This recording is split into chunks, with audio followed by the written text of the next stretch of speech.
This question was submitted as part of Ask Alabama. Why does Alabama try to collect money from an illegal drug via its marijuana tax stamp? Alright guys, these are supposed to be serious questions. The state doesn't have a tax on marijuana. Holy crap. Really?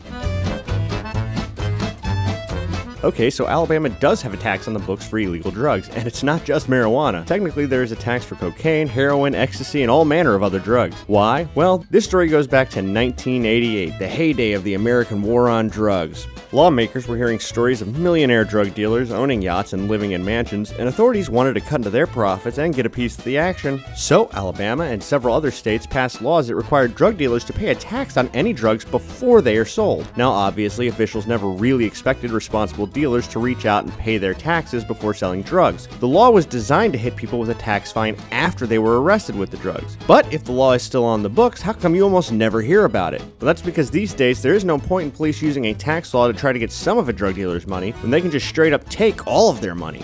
Throughout the 90s and early 2000s, drug taxes became redundant thanks to the rise of civil asset forfeiture. Civil asset forfeiture is a legal process that police use to seize any property involved in the commission of a crime. So if police find a guy with a pound of weed in his trunk and $20,000 in cash, under the tax law they can only fine him something like $1,500. But with civil forfeiture, they can just take all that cash, and the car, and anything else they can tie to the sale of drugs. And unlike drug tax laws that send most of the money to the state, civil forfeiture gives most of the money to the police and prosecutors.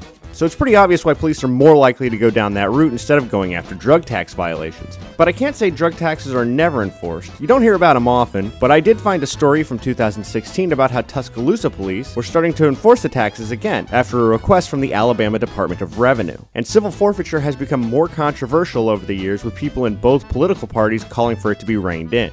If that ever happens, you might see a return to more police going after people for drug tax violations. But for now, drug taxes are mostly a vestigial organ of the Alabama drug laws. They served a purpose at one time, but now they're mostly useless. I'm Jonathan Sobolewski for Reckon.